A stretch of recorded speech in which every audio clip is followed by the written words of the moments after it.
For a good fraction of its lifetime, Pontiac made some legendary V8 engines, and most people are familiar with the Pontiac 389, the 421, the 455, even the little 326 as being just overall great engines from the Pontiac motor division that were smooth, quiet, powerful, everything that you wanted in an engine.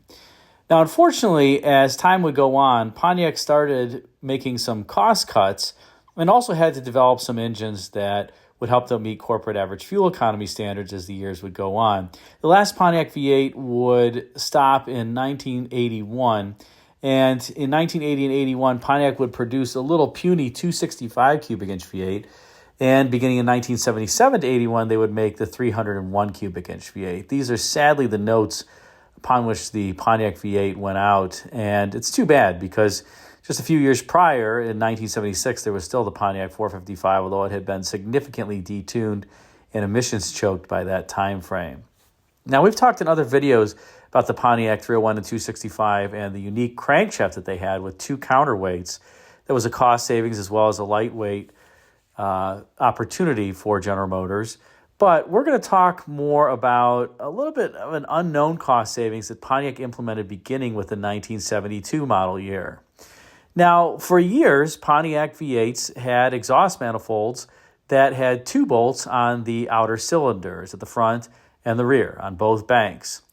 But for whatever reason, I think the only reason that can be assumed is cost savings, is beginning with the 1972 model year on the 2-barrel V8s, only the ones that were equipped with the 2-barrel carburetor, Pontiac started omitting the outermost bolt on the exhaust manifold on those 2-barrel V8s. So if you got the 4-barrel equipped V8, you still got the outer bolts on the exhaust manifolds. If you got the 2-barrel, you lost effectively 4 bolts.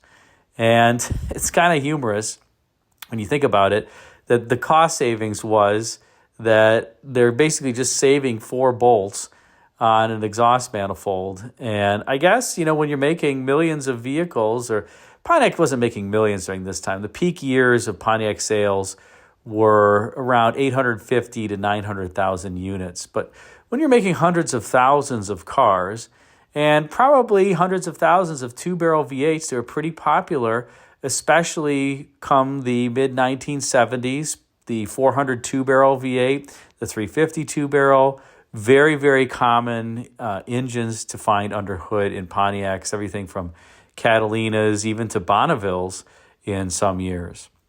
So I guess the thought was, we'll save 4 bolts, we'll save some money, multiply that by hundreds of thousands of cars, and we'll save, some coin, I guess. But of course, that means that these 2-barrel V8s, if you really drove them hard, you'd end up blowing the exhaust manifold gasket and you start having a leak.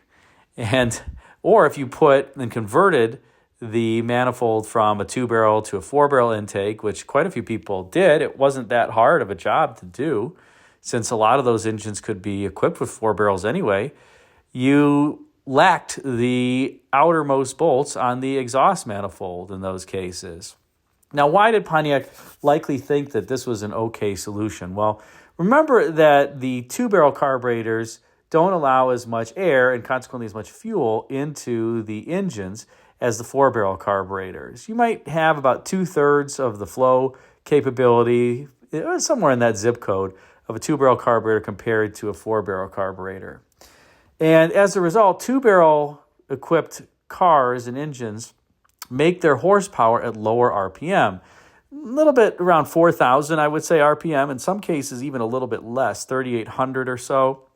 And so if you have an engine that's only revving to 3,800 RPM or 4,000 RPM, as opposed to 4,500 to 5,000 RPM, like some of the 4-barrel engines would do, well, you just don't have as much flow, you don't have as much pressure on the exhaust manifold. And my guess is that Pontiac thought, by 1972, our engines are really making peak horsepower at 4,000-ish RPM, maybe just slightly north of that, and the 2-barrels, 3,800 to 4,000 RPM.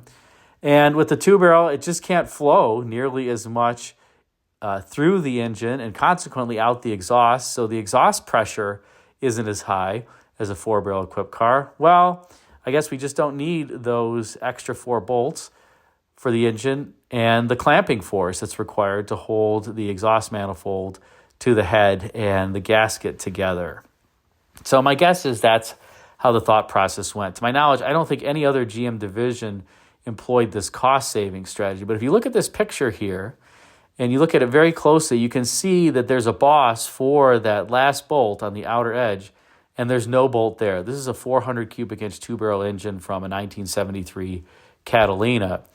And you can kind of tell the 2 barrels usually because the air cleaner snorkel isn't as wide. It's this more narrow snorkel that has a conical shape to it with the circular opening at the end. The Pontiac 4 barrels typically had more of a rectangular opening in the air cleaner. So this is a 400 cubic inch 2-barrel V8 that you see pictured here, and you can tell that it's missing that exhaust bolt that I mentioned. Now, what was the consequence of this? As I said, some people had challenges where they basically had to replace the exhaust manifold gaskets multiple times, especially if you drove your 2-barrel V8 hard. But if you just drove it normally, I doubt that you even had necessarily an issue. There was probably enough clamping force on all the other, or with all the other bolts, that it didn't make much of a difference. Now, sadly, as I said, as the years would go on, this philosophy that Pontiac employed for this cost savings probably just applied to a greater and greater degree as the engines became increasingly choked down with only single exhausts as opposed to dual exhausts. They had, let's say, more efficient and less lumpy cams that kept the valves open for shorter periods of time, that allowed the fuel mixtures to burn more completely, that reduced emissions. And as time went on, by the mid-1970s, the Pontiac V8s just weren't making the horsepower that they were, particularly up through 1970. 1970 was the last year that Pontiac had a high-compression V8 engine. Beginning in 1971, the Pontiac V8s, as well as all other General Motors V8s, had to run on no lead or low lead regular octane fuel. So the power kept going down and down, and the RPM at which the engine was making the horsepower kept going down and down, to the point that some of the mid-70s Pontiac V8s, like 1975, when they had the first year of the catalytic converter, they were making peak power, like I said, 3,600 RPM. I mean, very, very low. It's almost diesel-like. But that's what happened during this time frame. And really, there was no solution as automakers were trying to meet emission standards and knew that they had to meet fuel economy standards before too long. And they were kind of challenged in terms of how they achieved it. One way for achieving emission standards was the catalytic converter. Honda obviously had a different way with the CVCC combustion chamber. But that was just what they had to execute. And for whatever reason, as I said, Pontiac thought that they needed some cost savings. And, well, here's the strangest Pontiac cost savings move that I can think of, and probably the most obscure on their V8 engines. Let me know what you think. Is there another cost savings move that was made that's obscure, Pontiac or otherwise? Put a comment in the comment section. Thanks again for watching.